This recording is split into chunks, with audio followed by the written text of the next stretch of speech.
Hi, Dan. Thanks for helping my project. Could you say a little bit about yourself? Well, I'm a 18-year-old student who's fairly recently arrived in the United States. I'm very, I'd say I'm fairly invested in seeing human spaceflight happen and hopefully working in that field in the future. In the policy area, perhaps. Yes. I mean, and what are some areas in the policy field that particularly interest you? Well, I think we have to look at what our goals are in, the expansion of humanity into space. I think it should be made clear that the overall long-term goal is the colonization of space and eventually the ability of people who settle space to have a governing autonomy over themselves. And I think it's very important. Right now, as you know, with the Artemis Accords, we're setting the precedents for laws in space, which will probably remain ingrained for a very long time. And I think it's extremely important that this is done correctly, because it's very difficult to change after that's kind of set in stone. So the laws need to be friendly towards people being able to expand into space and eventually governing themselves. I think it's very important. A potential pitfall is going into space and ending up with a similar situation to Antarctica, where it's divided like a pizza between world powers, and basically they say, they put out a keep out sign, and you can't do anything except scientific research outposts. Yeah, I mean, unless we're actually getting resources and benefit from the moon, it's going to be hard to justify the cost of going there. And yes, so I mean, it makes sense for countries who are actively engaged in lunar exploration, such as the US, Russia, China, India, Israel, and I think there's probably a few other countries that have plans to do things with the moon that are with space programs. So I mean, I understand the incentive for them to try to figure out some rules for it to work together.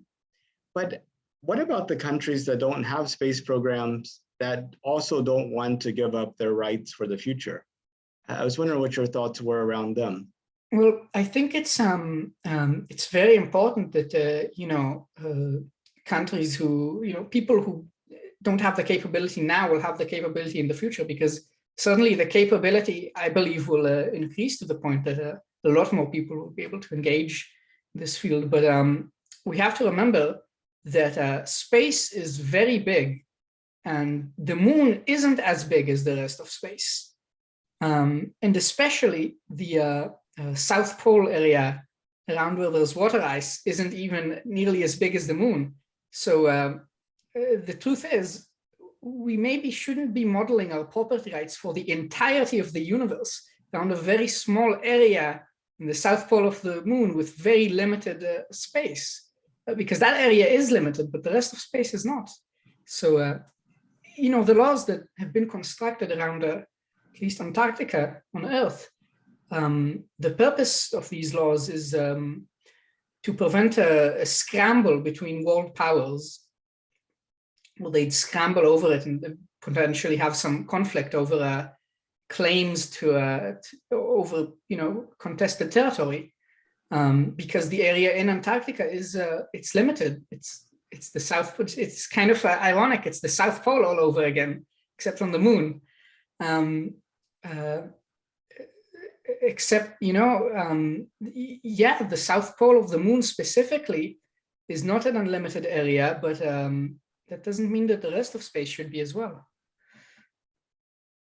Yeah, I just think about an island nation or a set of island nations all close together in this big ocean, right? And you can have some islands that are kind of near, but a little difficult to get to. And then you have the entire world beyond that. Even though you have that entire world, it's like whoever gets to that next ring of islands definitely has a strategic advantage towards getting further out. So even though space is unlimited, you know, I think a country would be in a less favorable situation if they couldn't access the resources of the moon. Absolutely, absolutely. I think a good solution would be, first of all, to not make rules that are general about everything outside of Earth. We should be ruling things on a case, at the very least, at a case-by-case basis of celestial object. I think it's quite unreasonable to write international laws that are very constrictive on basic human rights that cover the entirety of the universe and every nation.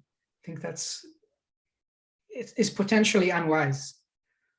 Right. I mean, there's definitely a big difference between how we would approach the moon at this point versus, say, Mars or moon of Jupiter or Saturn, you know, just because of the proximity to Earth. Yes, that is true. But the Artemis Accords do cover Mars, the moons of Jupiter, and I do think I'm not a you know, I am somewhat a fan of the Artemis Accords. I don't think they're terrible. They have I mean, they're very vague. That is something which honestly is potentially in their favor. But they do potentially allow for some form of property rights, which is fairly important, which is good. So Dan, just coming back to your interest in space and space policy, what's the first space memory that you have? First space memory, I mean, probably watching the moon landing. Obviously, I wasn't there personally, but at a very young age, even if it was the rerun. Yeah. And I guess, did you have people in your life that were also interested in space or that introduced you, like your parents or teachers or friends? Or is it just something that you happened upon yourself? No, certainly not. I mean, I come from a nation with a limited heritage in space, but yeah, no, it's just something that I kind of found on my own. Yep. Another way of saying that is you come from a nation whose future in space greatly outweighs its past. That is true. Yeah, but hopefully there's more future in the United States, and that's where I am now. So, you know, go to the stream at its source. I hope that's a statement that applies to everybody, actually, that our future is way better than our past. I think it's very difficult to see the future as having less of a, you know, having less presence in space in the future than in the past. I think that's quite difficult to imagine currently, considering current events. Exactly. Yeah, it's like early age of airplanes, you know, you know, before having airports and millions of people traveling. Yeah, I feel like we're kind of. I think it's more than that, honestly. If you think about, you know, people they don't live in the air. I think it's more analogous to early shipbuilding efforts, being able to construct vessels for, you know, that are actually able to survive for long periods in the open ocean. And yeah, a lot of people travel from one place to another via ship, but, you know, they also find new places where they can live in. And ultimately, that really opens up society, not only from a technological, but from an ideological perspective, where people are, when they're allowed to leave places, it allows for ideological growth that isn't necessarily tied to violence, which has been historically a huge advantage for all of humanity. So yeah, exciting times ahead. So I imagine you must have found out about the plans for Artemis and going back to the moon for the first time since 1972, very close to the time that it got announced. Do you remember how you found out about it? Oh, well, I watched Mike Pence live announcing the thing, so pretty much immediately, but I was aware of before that of the exploration missions, etc., that were already planned, which were accelerated under the Artemis program, which I was fairly skeptical of that would actually happen. I guess, if anything, the announcement of the Artemis program, I was still quite skeptical that was going to happen when Artemis was announced. Now I think things have more crystallized somewhat, and I think the skepticism, to a point, was warranted, since it does not look like it's going to happen in the original time frame and exactly with the original architecture that was planned. But in a way, it's an improvement on the architecture, I think, so far that we've seen, and potentially on the scale as well. Well, and going back to some of the ambiguities about the Artemis Accords, I think NASA being sort of the holder of the objectives, but not necessarily doing all the implementation, also kind of makes this program a little better too. You mean that NASA does not own the hardware that is operated in the missions? Certainly, that is an improvement in the fiscal efficiency of the program, absolutely, even though we still don't see that takes shape in a complete manner, since there is still some vehicles that are operated under NASA, wink wink, SLS, which is kind of, I mean, let's not beat around the bush. It's a massive fiscal drag on the program, which puts it at a somewhat precarious position, more than it needs to be, with things like Congress and such. Even though they do like it, I mean, it's difficult not to imagine some president or whatever in a few years looking at the budgetary balance, seeing the Artemis program and SLS kind of putting a black spot on it, and getting the bad feelings and maybe wanting to cancel that. Hopefully, I think the best solution to that, honestly, is one that NASA has already figured out, which is to have redundant vehicles. I think it's a little silly, because they push the idea of redundant vehicles very hard, but only to land people on the moon, but not to send them there, to launch them there. It's a little strange. But what can you do? Eventually, hopefully, maybe even by the time the initial landings happen with crew, commercial capability will be able to offset that. If we are to be successful, big transitions are ahead, for sure. I think big transitions, we already see them happening. I think they're happening regardless of what happens with the more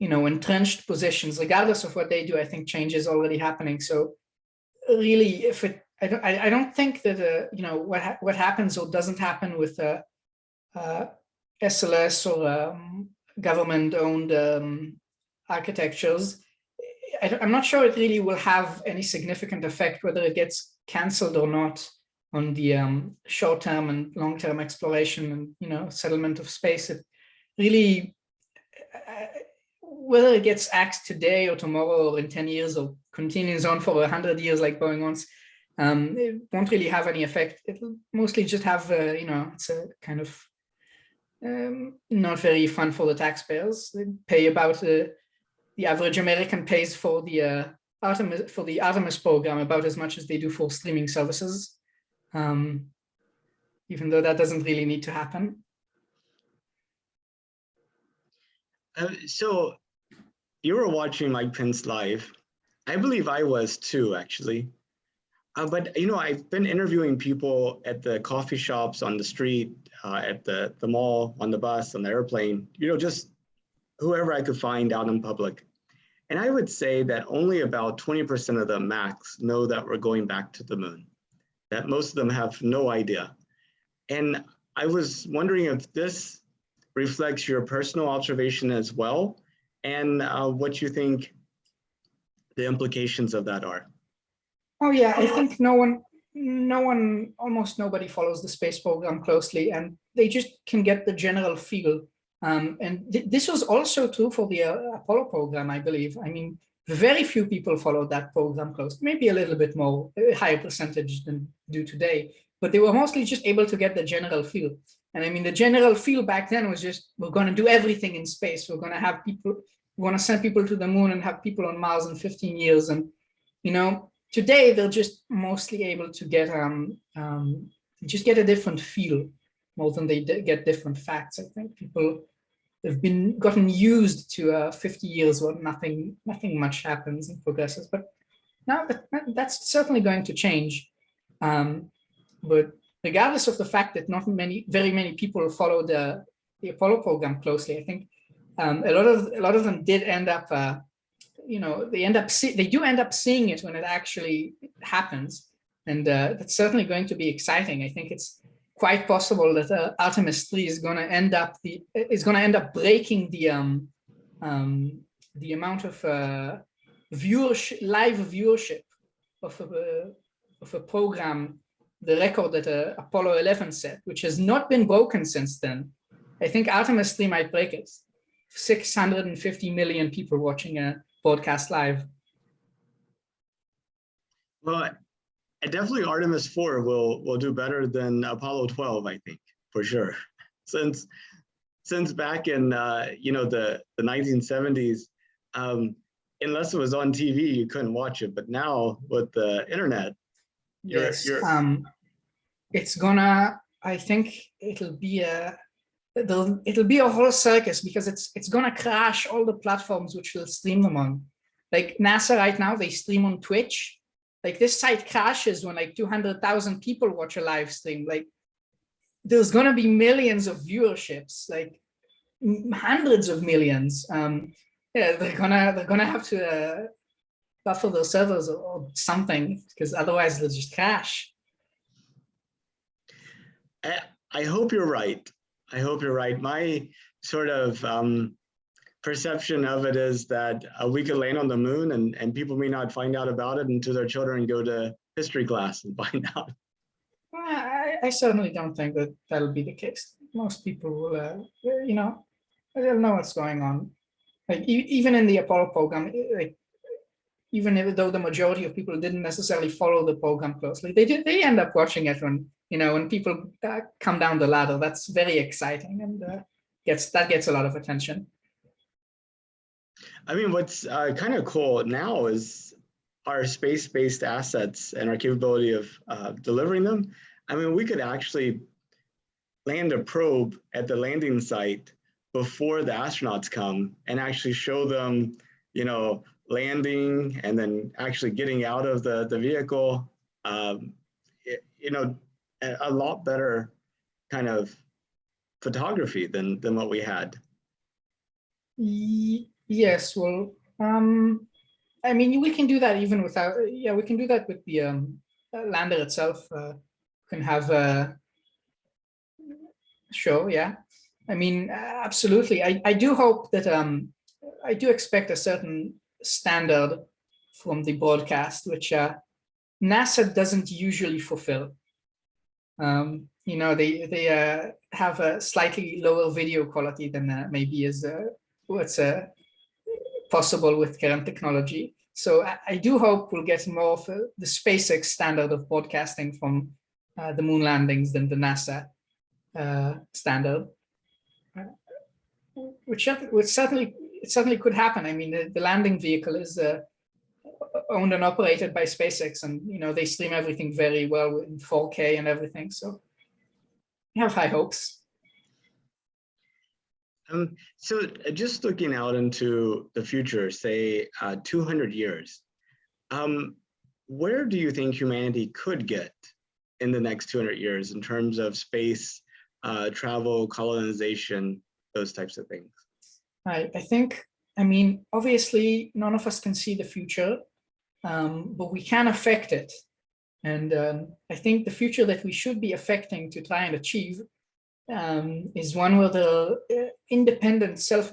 many independent self-governing groups that exist outside of Earth. I mean, I think that will be where it creates the most prosperous future for everyone. If you look historically at what has affected humanity positively the most, it's when independent people were able to go out and exist in free societies, on frontier environments. That's what led to the most massive waves of innovation that the world has ever seen. And it could not happen if they had stayed in the places where they were. And not only technological, but also ideological innovations. For instance, trying to implement the values of the French Revolution in the Germanic kingdoms, it didn't really work out. But it did work out by going out and settling North America. And that really, and then those ideas even end up going backwards back to Europe after they flourished there. So I think trying to replicate that is the future that we should be creating. Yeah, I totally agree. And there's no other place where that can be done other than in space. I mean, we're certainly not resource constrained on Earth. We don't even inhabit 1% of the surface area of the planet, not even 1%. But 100% of the surface area is already owned by people. So even though we're not resource constrained down here, we are territorially and potentially ideologically constrained. So that couldn't happen here on Earth. Yeah, definitely having a group of people that are geographically separated from the bulk of humanity gives them a lot more latitude in terms of how they conduct their business. Mm-hmm. So if it was safe and affordable, would you take a trip to space? Oh yeah, absolutely. How far would you go? To orbit, to the moon? Would you consider immigrating to Mars? Yes, absolutely. I would consider immigrating to Mars. I think there's a lot of work that would need to be done though. And I mean, I can't count on other people doing it because, yeah. Now, I'd like to take that 200-year question and sort of turn it around in the other direction. So imagine your great-great-great-great-great-great grandchild. I'm not sure how long it takes to get to 200 years, but she's been on Mars her entire life. She's now in high school history class doing a project about the 2020s. So she's 200 years in the future looking back at you today. What are some things that you would like for somebody doing a history project 200 years in the future to be able to write about this decade? I would certainly say that I would certainly hope that they write that this is the era where, the great era of the exploration of space began, and not the decade after that. I would hope that that's the case, but it could end up being the decade after that, which they could end up writing about the 2030s and not the 2020s. It should be a little disappointing, but what can you do? Yeah, I mean, I'd hope that she has a lot of sources that she can ask that are still around, but maybe that's a little bit too optimistic.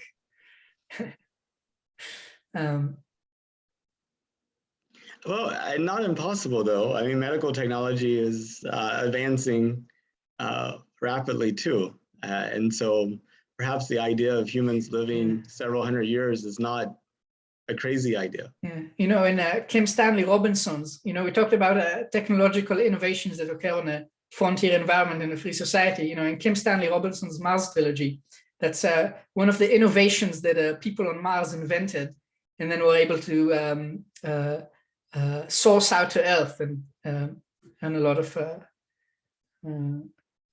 from that. They were able to invent a rejuvenation technology that was able to keep people young, and that, yeah. So who knows? Who knows? Maybe that will be one of the. Maybe that won't be. Maybe that'll be oddly prescient. Who knows?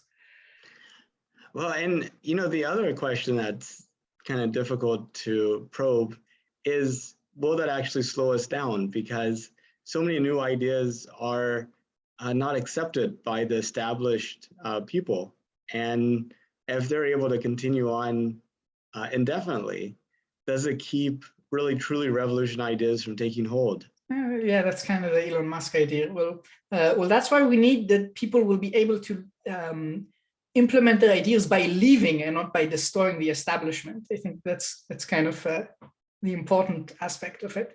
I mean, that's the only other way that radical ideas are implemented when you aren't able to leave, is by destroying the establishment, which is kind of destabilizing, and no one likes that. It's kind of not very fun when that happens. Unless it really works out very well, and it's not a good idea. I mean, that's the only way that change can happen. But also, I mean, how do you know that people don't change their ideas ever? I mean, people haven't lived long enough for us to find that out. That's true. And maybe a lot of the reason why they have trouble changing has to do with the aging process. And if you're reversing the aging process and people are forever young, perhaps they're more susceptible to exploring new things. I can also think of young people being very ideologically entrenched. But yeah, I agree with that. Certainly, it would be nice if we could have people that are very experienced and also very fresh of mind. I mean, if you actually think about what it would do to society, I mean, imagine, I think society would be probably a lot better if like 80% of the people had like 10 PhDs or something and had like 200 years of experience. I mean, I can't imagine that being bad for society, honestly. It's kind of difficult to imagine. I mean, maybe it's all a little bit optimistic, but I do think to a certain extent, optimism is warranted these days. I mean, things are going great around the world. The standards of living and technology are increasing rapidly, and it's difficult to see any signs that would stagnate. Well, I hope you're right. Well, Dan, those are pretty much the questions I had. But is there something that you wanted to talk about, or did you have any questions for me?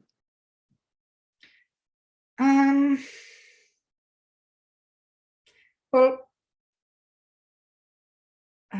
you talk a lot about the countdown, countdown to Artemis. And I saw a lot where we talked about 2024 and 2025. I mean, I just hope, you won't be too disappointed if it doesn't happen by that date, because it's entirely possible. I mean, right now, countdown is kind of, I mean, we don't exactly have a countdown because I think the date isn't exactly set in stone quite yet. So, I'm just hoping for you that you won't be too disappointed. Well, ever since I started the project, I've always been counting down to the end of 2024, despite what happens. So I would have liked to have seen the first landing. I thought it would have been very challenging, and there were definitely early signs that those challenges may not be overcome. But still, though, it'd be kind of interesting to see what people's perspectives are and what actually emerges over the next few years. I think an uncrewed landing of the HLS by 2024 is probably feasible and maybe probable, but I think in the actual Artemis III first crewed landing, I think it's late 2025, if not 2026. Probably that's I think a fairly based estimate. Yeah, I think you're probably right at this point. I mean, the other thing is maybe Starship is so amazingly successful that it surprises us. But well, you know, they insist on using SLS though, so I mean, they are using Starship for the human landing system. I think the pacing element will be SLS and Orion, though. I do genuinely think that it is possible, though. I mean, it's entirely possible that people fly around the moon with Starship before Artemis II. That may be a you know, kind of that may wake people up, at least you know, in the Congress and NASA. But by then it'll probably be too late to change away from SLS. So. We'll see what happens, you know. It's definitely going to be an interesting decade, I think, for sure. It is, though, once you look at the, you know, I'm not sure if you've, how much you've read about potential architectures using only commercial vehicles, but I mean, the Starship only architecture, even with not using direct launch with Starship, the HLS, it's, I mean, the prices just get absolutely ridiculous. I mean, it all depends on how on the price estimate, you know, for the normal, you know, tanker launch. But even if that's like below, if that's like anything below the price of a Falcon 9 launch, I mean, the price, the end result just gets ridiculous. You get like results where it would be like after a certain amount of like weeks, it would be cheaper for Axiom 1 to go to the moon than to go to the ISS because of the prices NASA charge for staying on the ISS. It's like, it's crazy. I was just thinking of a really funny cartoon where you have all these people landing on the moon to watch the moon landing. It does feel like that sometimes. With the pace that the commercial industry is advancing. Yeah. Well, Dan, thank you so much for participating in my project. I wish you luck in your pursuits to help get all the policy issues sorted out with space or whatever else you might decide to do. And anyway, I hope you have a good rest of your day. Yeah, you too. Thank you for the interview. Yeah, I hope you have a great day too. Yes. Goodbye. Goodbye.